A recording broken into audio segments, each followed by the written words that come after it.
और चलिए अब रुक करेंगे उत्तराखंड की खबरों की ओर। पंडित दीनदयाल उपाध्याय की आज जयंती है। सीएम धामी और बीजेपी के राष्ट्रीय महासचिव बीएल संतोष ने देहरादून के गांधी रोड स्थित दीनदयाल उपाध्याय की जयंती पर उनकी प्रतिमा पर माल्यार्पण किया है। तस्वीरें दिखाते हैं।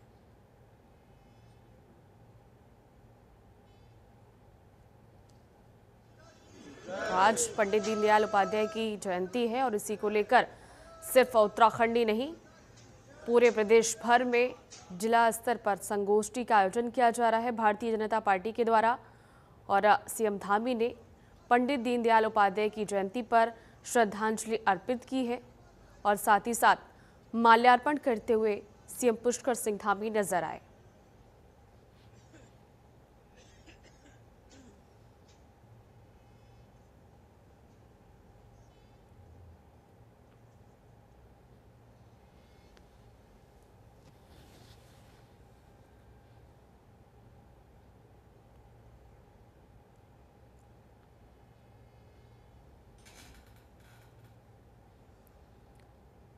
तो वहीं कई दिन से चल रही जद्दोजहद के बाद धामी सरकार ने एसआईटी जांच का निर्णय लिया है। रविवार को हुई यूकेएसएससी की परीक्षा का परिणाम जांच पूरी होने तक घोषित नहीं होगा। हाईकोर्ट के रिटायर्ड जज की निगरानी में गठित एसआईटी का 1 महीने में जांच पूरी कर शासन को रिपोर्ट दी जाएगी। जिस सेंटर से पेपर आउट हुआ है उसके खिलाफ भी कार्रवाई होगी। ये जानकारी मुख्य सचिव आनंद बर्धन और पुलिस महानिदेशक दीपम सेठ ने प्रेस वार्ता में दी। मुख्य सचिव ने मीडिया कर्मियों से बातचीत में कहा कि राज्य सरकार के लिए परीक्षा प्रणाली की पारदर्शिता और शुचिता के साथ ही अभ्यर्थियों का हित सर्वोपरि है। इसी क्रम में गत रविवार को संपन्न परीक्षा में सामने आई शिकायतों की जांच एडिशनल एसपी स्तर के अधिकारियों की अध्यक्षता में गठित एसआईटी द्वारा कराई जाएगी। और साथ ही साथ मुख्य सचिव ने कहा है कि जांच निष्पक्ष ढंग से हो, इसके लिए ये भी एसआईटी जांच की निगरानी हाईकोर्ट के सेवानिवृत्त जज के द्वारा की जाएगी।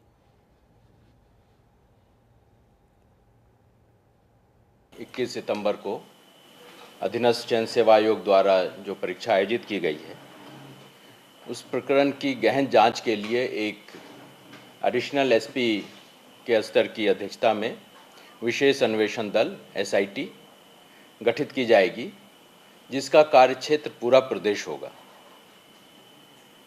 और यह जांच निष्पक्ष हो, स्वतंत्र हो और तथ्यपरक हो।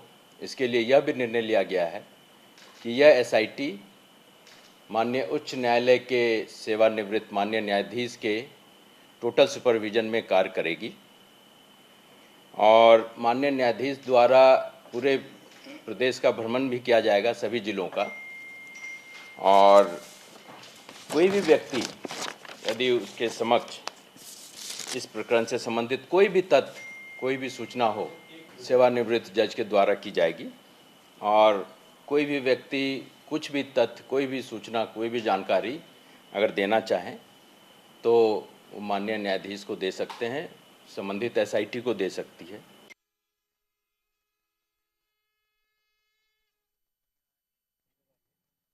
राज्य में ये परीक्षा और इतने सारे केंद्र थे, पूरे 13 जिलों का इसमें इन्वॉल्वमेंट है।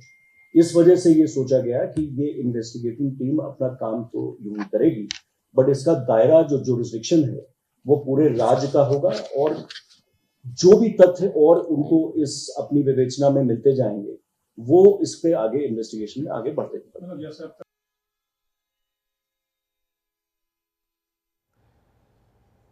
पुलिस ने पेपर लीक मामले में मास्टरमाइंड उमर खालिद और उसकी बहन को गिरफ्तार कर लिया है, जबकि अन्य लोगों की धरपकड़ जारी है। वहीं बेरोजगार युवा सड़कों पर संघर्षरत हैं। बेरोजगार संगठन का कहना है कि जब तक ये पेपर निरस्त नहीं हो जाता तब तक उनका धरना खत्म नहीं होगा। वहीं इस मामले को लेकर सीएम पुष्कर सिंह धामी ने कहा कि युवाओं के साथ खिलवाड़ करने वाले किसी भी व्यक्ति को बर्दाश्त नहीं किया जाएगा। इससे पहले भी नकल प्रकरण में 100 से ज्यादा लोग सलाखों के पीछे गए हैं। इस मामले में जो भी दोषी होगा उस पर कठोर कार्रवाई की जाएगी।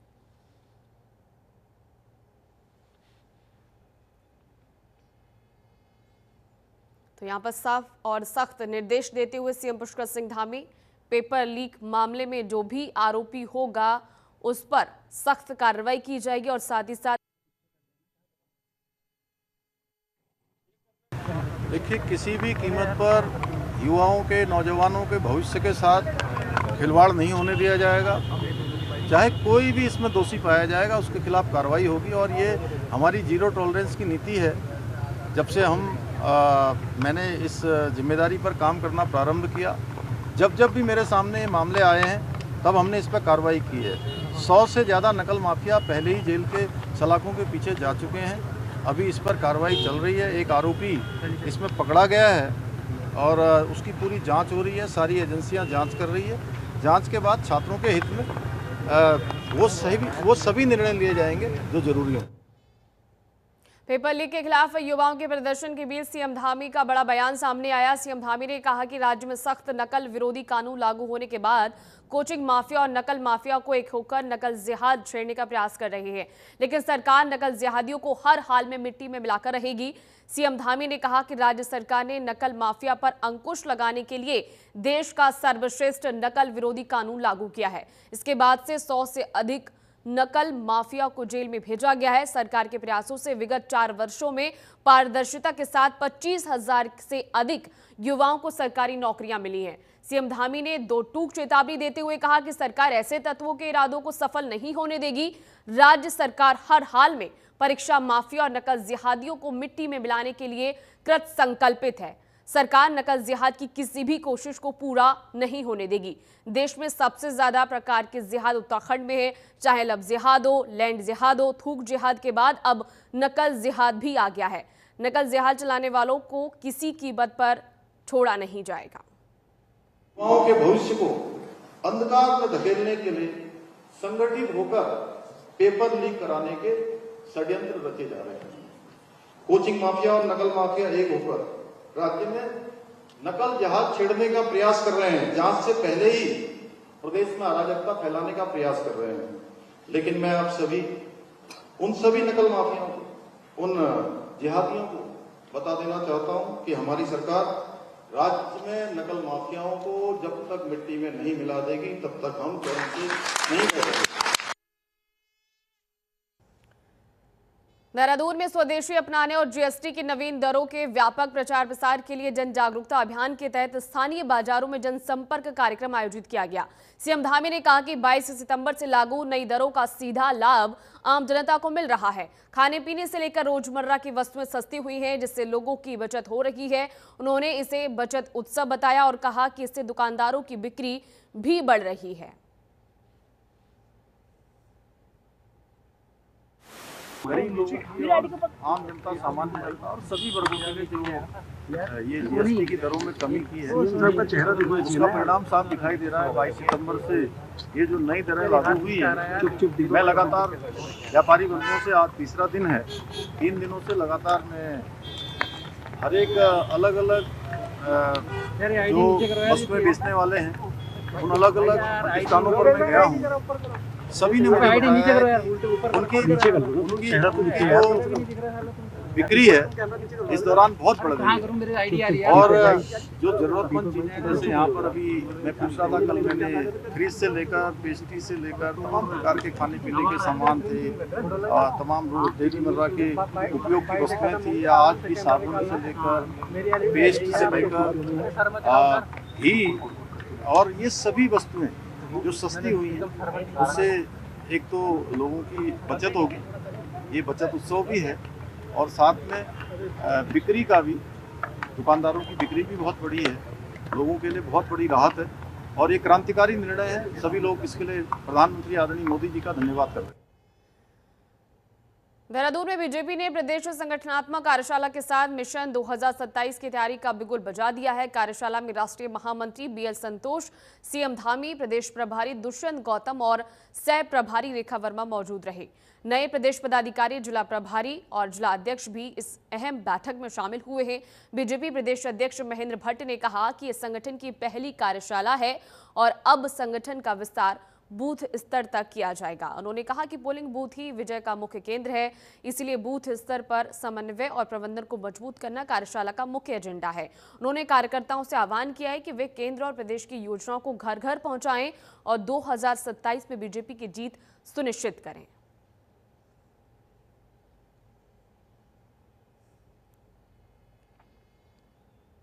संगठन की प्रथम कार्यशाला है।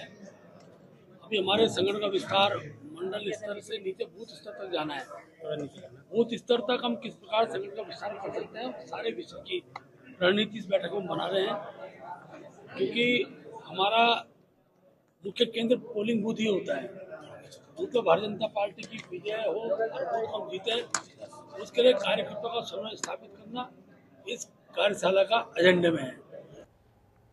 तो देहरादून में बीजेपी की प्रदेश संगठनात्मक कार्यशाला का आगाज हुआ। इस कार्यशाला में सीएम धामी सहित प्रदेश के नए प्रदेश पदाधिकारी, जिला प्रभारी और जिला अध्यक्ष मौजूद रहे हैं। कार्यशाला में पार्टी संगठन को मजबूत करने और मिशन 2027 को सफल बनाने की रणनीति पर मंथन किया गया।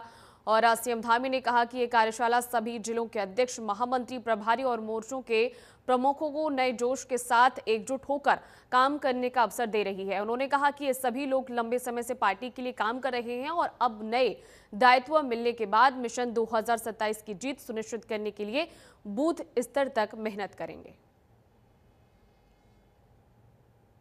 जितने भी लोग अभी प्रदेश की संगठनात्मक जो कार्यशाला है उस कार्यशाला में प्रदेश के पदाधिकारी हैं, जिलों के अध्यक्ष हैं, महामंत्री हैं, प्रभारी हैं, जिलों के सह प्रभारी हैं, मोर्चे प्रकोष्ठों के सभी पदाधिकारी हैं। सारे लोग पहले से अनुभवी हैं और लंबे समय से पार्टी के लिए काम करते रहे हैं। और चूंकि नया दायित्व मिलने के बाद फिर से कार्यशाला हुई है और अब मिशन हमारा 2027 है, फिर 2029 है, उन सभी के लिए टीम काम करेगी। इस टीम के जिम्मे बड़ा दायित्व आया है, तो अभी नए जोश के साथ सब लगे, ऐसा आह्वान करने के लिए सभी कार्यकर्ता एकत्र हुए। स्वच्छता ही सेवा पखवाड़े के तहत विकास भवन परिसर में मुख्य विकास अधिकारी की उपस्थिति में सफाई अभियान चलाया गया है। मुख्य विकास अधिकारी ने सफाई अभियान में शामिल होकर विकास भवन कार्यालयों के सभी अधिकारियों और कर्मचारियों को स्वच्छता को अपने दैनिक जीवन का हिस्सा बनाने का संदेश दिया। आयोजित इस सफाई अभियान में अधिकारियों और कर्मचारियों ने विकास भवन के अंडरग्राउंड नाले सहित परिसर की व्यापक स्तर पर सफाई की। मुख्य विकास अधिकारी ने विकास भवन के सभी कार्यालय अध्यक्षों को अपने अपने कार्यालयों में साफ सफाई रखने के निर्देश देते हुए कहा कि 2 अक्टूबर तक चलने वाले इस स्वच्छता पखवाड़े में विकासखंड स्तर पर भी व्यापक सफाई अभियान चलाया जा रहा है।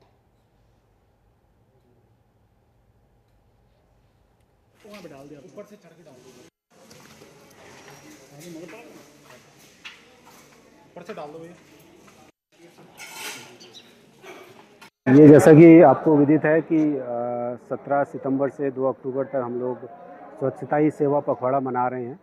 तो इसी क्रम में हम लोग आज यहाँ पे विकास भवन में जो विकास भवन के जो जितने भी हमारे कार्यालय हैं, विकास भवन के जो परिसर है, इसकी साफ़ सफाई हम लोग कर रहे हैं। और जैसा आपने देखा, इसके बीच से एक हमारे विकास भवन के बीच से एक बड़ा नाला भी इसमें गुजरता है, तो इसमें भी काफ़ी गंदगी है।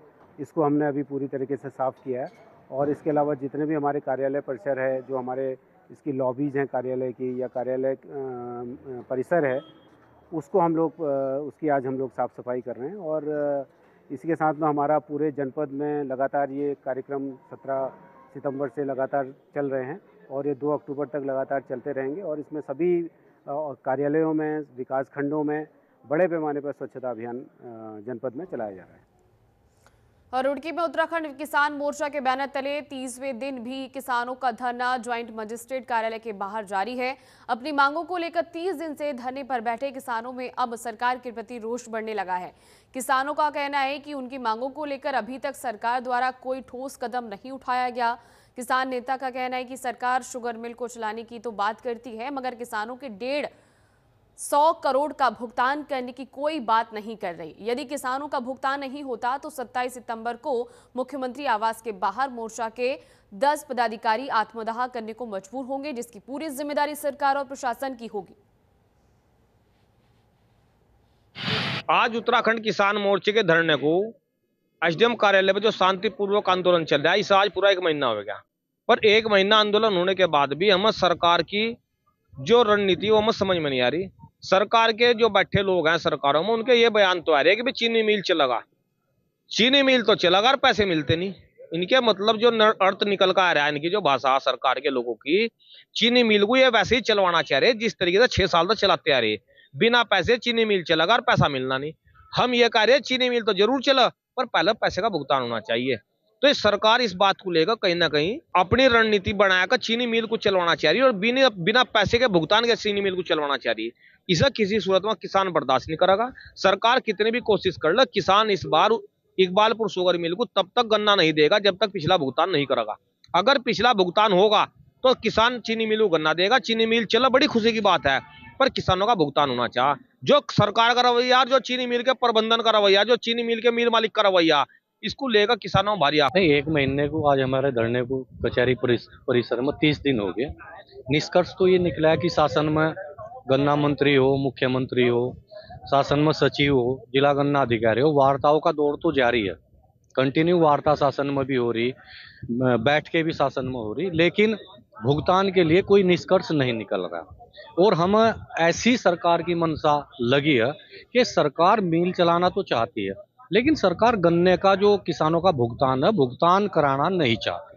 अगर सरकार 10 वर्षों से लगातार प्रदेश में 7.5 वर्ष हो गए बीजेपी की सरकार है, अगर इनकी मंशा होती तो अब तक चीनी मिल मालकिन, चीनी मिल प्रबंधन जेल में होता और किसानों का भुगतान कभी का हो गया होता।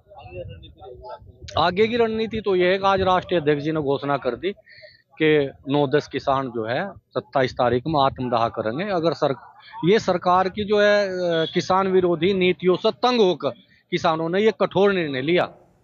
रुड़की के नारसन ब्लॉक के गांव लखनौता में किसान संगोष्ठी का आयोजन किया गया, जिसमें हरिद्वार से पहुंचे जिला उद्यान अधिकारी ने किसानों को दलहन की फसलों के बारे में जानकारी देते हुए कृषि विभाग की तरफ से चलाई जा रही योजनाओं के बारे में जानकारी दी है। इस मौके पर कार्यक्रम के आयोजक गन्ना विकास समिति के पूर्व अध्यक्ष के साथ सैकड़ों किसानों ने भाग लिया है।